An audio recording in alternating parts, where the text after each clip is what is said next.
여러분들에게 코칭에 관해서 설명을 드리겠습니다. 저는 이 코칭을 하면서 라이프 코치 혹은 인생 코치라는 단어를 사용하고 싶습니다. 왜냐하면 우리 삶에 누군가가 좋은 멘토가 되어주고 코치가 되어주는 어떤 영향력을 통해서 나의 삶을 성장시키고 변화시키고 균형 잡히도록 해주는 그런 역할을 해주는 사람이기 때문에 인생, 라이프라고 하는 그런 큰 주제 속에 코치라고 하는 혹은 멘토십이겠죠.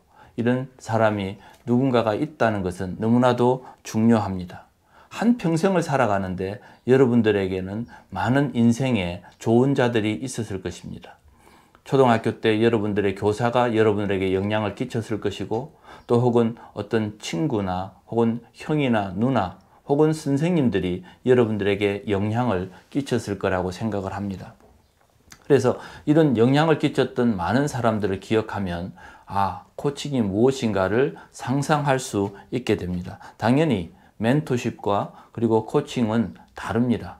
그러나 한 가지 공통점은 한 개인을 변화시키고 성장시키고 그가 나아가고자 하는 방향에 대해서 도움을 주는 사람인 것은 분명합니다. 그래서 여러분들에게 이제 인생 코치가 어떤 것인가 말씀을 드리겠습니다. 영적 생활이나 개인적인 삶에 혹은 또 여러분들의 자녀 교육이나 혹은 여러분들이 하고 있는 비즈니스나 이런 것에 대해서 누군가와 함께 의논할 수 있고 누군가의 지혜를 구하는 것입니다. 그러나 코치는 누군가에게 제안하거나 티칭, 가르치지 않습니다. 대화를 통해서, 특히 질문을 통해서 그 사람의 생각을 끄집어내어 주고, 또 혹은 알지 못하는 것은 스스로 알 수 있도록 하는 기회를 제공하는 것이죠. 그러면 인생 코치가 왜 필요한가입니다. 누구나 사람들은 잘하는 것이 있습니다. 그걸 달란트라고 이야기하죠. 그 달란트뿐만 아니라 자기에게는 또한 잘 못하는 약점들이 있습니다. 잘하는 것이 있는가 하면 내가 약한 것이 있는데 그러한 약한 것이나 잘하는 것을 잘 균형 잡아서 부족한 것은 채우고 또 잘하는 것은 더 잘할 수 있도록 하는 그런 균형을 맞추어 주는 일을 하는 것이 코치입니다. 제가 유미디 박사님을 언급했습니다. 그 유미디 박사님은 제가 논문을 쓸 때도 저의 논문 지도 교수님이었고, 또 그분이 하고 있는 크리스찬 코칭이라고 하는 TLC Transformational Leadership Coaching이라고 하는 그 과정을 제가 한국에 가져와서 수백 명의 코치를 양성했습니다. 한국 대표를 하면서 오랫동안에 여러 사람들을 코칭을 가르치고 또 그들을 코치로 만들어내는 그런 일들을 하는데 미국 대표였습니다. 그분이 저를 처음 만났을 때에 저에게 몇 가지 질문을 던졌는데 지금도 잊을 수 없는 첫 번째 질문이었습니다. 그가 저를 만나면서 악수를 하고 저와 함께 차를 타고 가는데 그분이 이렇게 질문했습니다. Tell me about your life. 당신의 삶에 대해서 나에게 좀 이야기해 주십시오 라고 하는 질문을 했습니다. 뜬금없는 질문이죠. 인생이 얼마나 넓고 많은 이야기들이 있는데 그 중에서 나에게 그 인생의 삶에 대한 이야기들을 해달라는 것입니다. 그래서 이런저런 생각을 하다가 제가 살아온 이야기들을 하고 또 그에게 앞으로 내가 어떤 마음들을 가지고 있다는 것을 이야기를 했을 때에 다음 질문을 하는 것입니다. 그러면 앞으로 당신이 살고 싶은 미래에 대해서 혹시 상상해 본 적이 있습니까? 혹시 꿈꾸는 것이 있다면 저에게 말씀해 주십시오 라고 하는 두 번째 질문을 하는 것입니다. 아직까지 정리된 것은 없는데 그 생각들을 정리해서 말씀을 드리니까 그 다음 질문이 또 나옵니다. 그 유미리 박사님이 허허 웃으면서 이렇게 이야기합니다. 그렇다면 그 미래를 위해서 지금 현재 당신이 준비하고 있는 것은 무엇입니까? 혹은 준비해야 하는 것이 있다면 어떤 것이 있을까요? 라고 하는 질문을 해 주십니다. 그때 저는 아무것도 정리된 것도 없었지만 그의 질문에 부응하면서 하나하나 생각하면서 그분에게 제 생각을 나누었습니다. 그러면서 어떤 목적지에 도착했을 때에 그 유미리 박사님은 저에게 그랬습니다.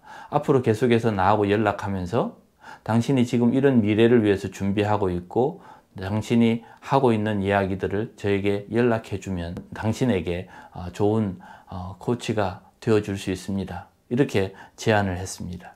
그때 제가 코칭을 처음 접하면서 이분이 코치였고 또 이분이 하는 이런 질문이 코칭의 과정이구나.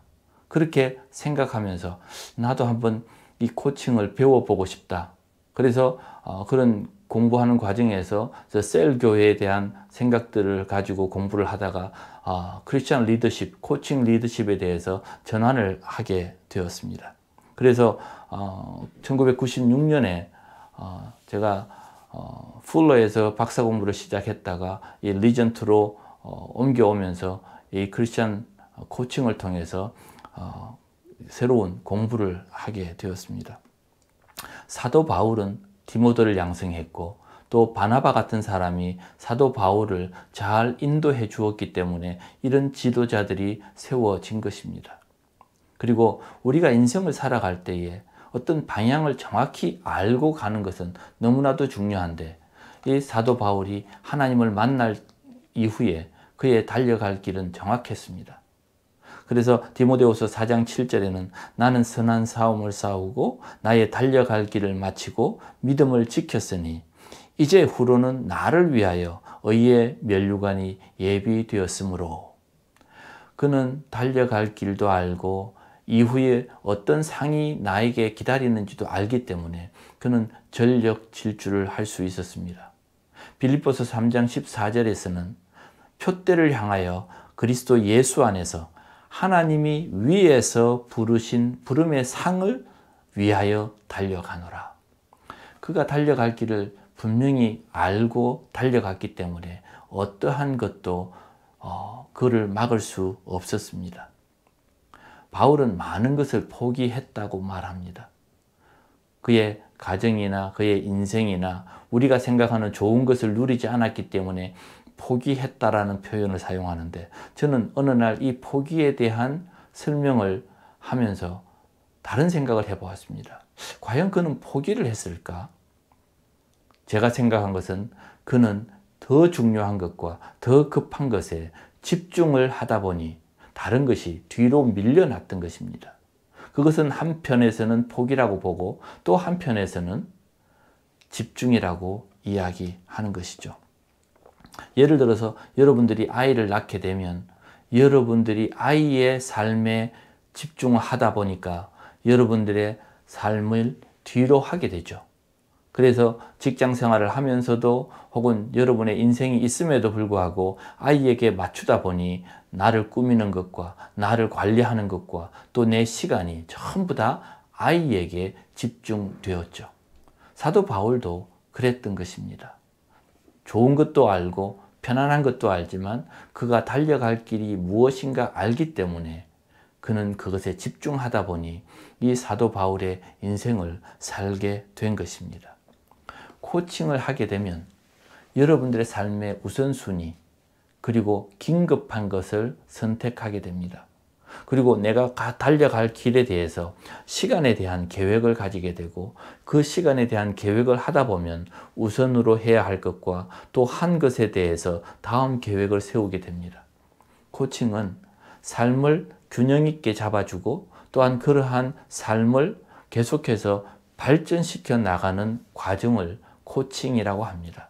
그래서 저는 여러분들의 인생 코치가 되고 싶은 겁니다. 특별히 크리스찬들에게는 인생 코치가 필요합니다. Spiritual Life Coach가 필요한 것이죠. 저와 여러분들에게 이런 기회가 있다면 많은 사람은 아니라도 저는 삶에 영향력을 주어서 그들의 삶이 나아질 수만 있다면 저는 그 삶을 선택하고 싶습니다.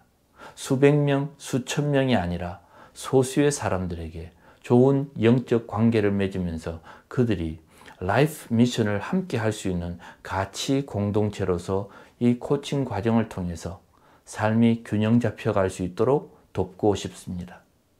여러분들에게 이런 코치가 될 수 있도록 여러분들도 고민하시고 또 코칭이 무엇인지를 조금씩 알아가시기를 부탁드립니다.